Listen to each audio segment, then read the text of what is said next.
Slurpy derp, my G's. I hope you're doing spiffingly wonderful. I mentioned in a recent video called Finish Songs Fast, where I sometimes go, or I often bounce my track out to stems towards the very end when I'm getting close to the finish line.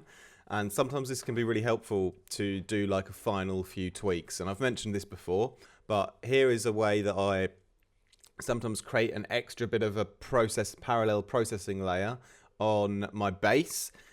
It can sometimes be on the drums, but what I will find is when I bounce stuff out to stems, like even something as a small amount of stems like this, which is really, really nice and easy and helpful, where I basically just have all the drums in one file, all the basses in one file, and then basically the rest of everything in one file. So I've just got like 3 whole files to deal with. How lovely is that?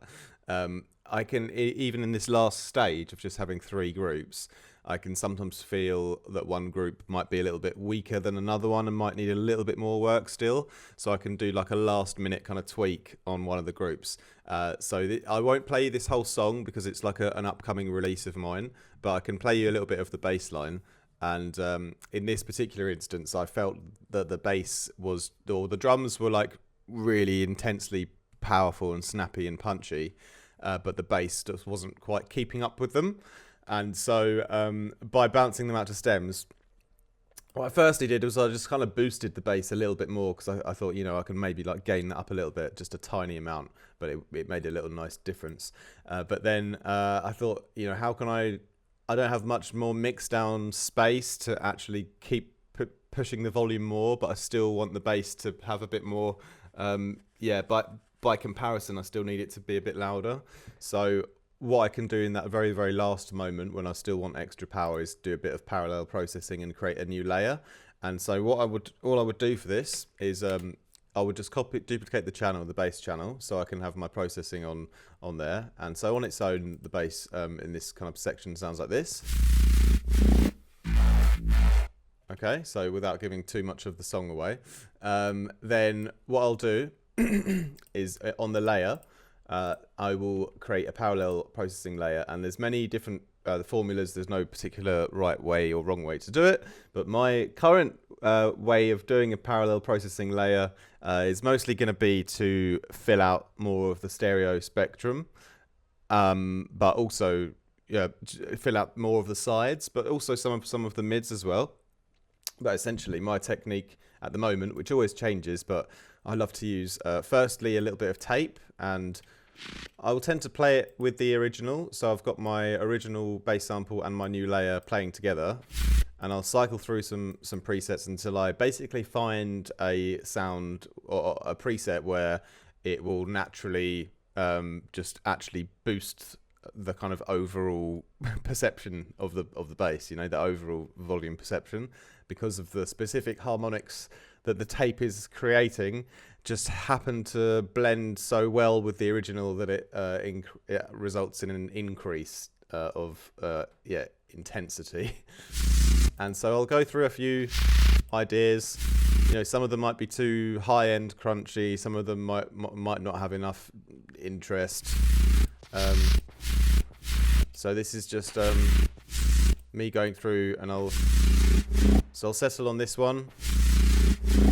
I feel like it adds an extra bit of sort of push in the mid-range, but it's always going to be different every time. Then what I'll do after the tape is I'll do a convolution reverb, and I'll do a really tight one. And this one, I'm actually going to go down on the synthetic settings, and I'm going to do the white decay, 50 millisecond. Sometimes it sounds a little better than the white blur on certain sounds, but it's a really tight one. So I've done the tape to change the harmonics. Then I've done convolution to give it a really, really tight room sound, and it's pretty much 100% on the mix there. So it's almost it's just complete convolution now, which means it's going to be a lot easier to blend back in. But the problem with that is it also will make it really, really wide. And so a way to just solve that quickly is to put on a stereo imager and just turn the width down. You can see if I left it at 100% here, it's not too bad. it sometimes will go like into the red, but it's a very, very wide file though. So I'll bring it down maybe 30% or so. And then, yeah, once I've brought that down, yeah, it's a little bit more, yeah, it's not overly wide anymore. And then all I'll do is I'll just take out a bunch of the low end, EQ that up a nice amount.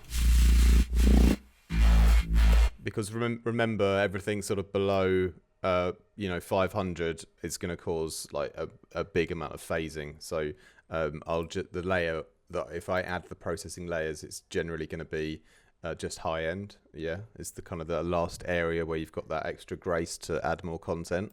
So yeah, I'm low cutting quite heavily. I could go and tweak it. This is almost like 1,000, so it's quite a lot.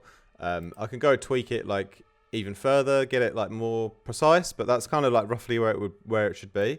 And then I'll just blend the mix as a final tweak. I'll take the volume down.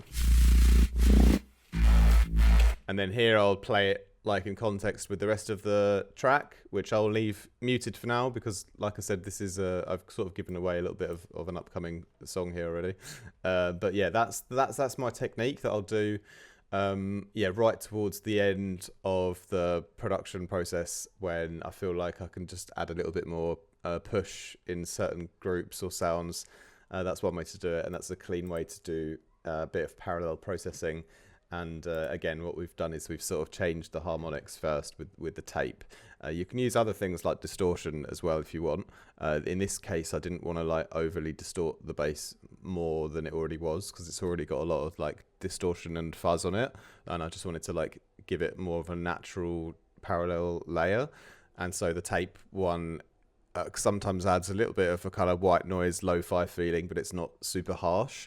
But it does change the harmonics enough so that you can find these fresh harmonics to blend back with the original and multiply them together to get them to so that the whole thing sounds like even bigger than it was before because the harmonics are like different.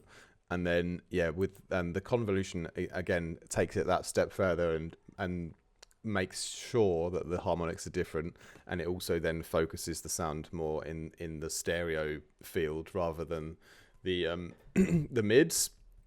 So it becomes more of a wider stereo file, which is filling out the extra space like on the sides that you might not have used up yet, because that's probably where you've got the most room still. So that's why I do that after the convolution, and then after the tape. And then because it's so wide, I'd sometimes narrow it again afterwards. Okay, so a bit of a convoluted process, but that is the way that I find to get like the cleanest parallel layer at the moment. That technique will generally work across the board quite well, and then all you have to do is just make sure you take out the low end and then mix the volume down enough. And although you might not have this like wow, such a big difference impact, that's really not what we're aiming for here, because this is at the very, very end of the production process where I might just feel like I can get a couple of % of extra joy from one of the sounds, and I just want to like give it like a tiny little last minute push. And this is like the most like the most last minute little push I could think of to give like a group, like the bass group.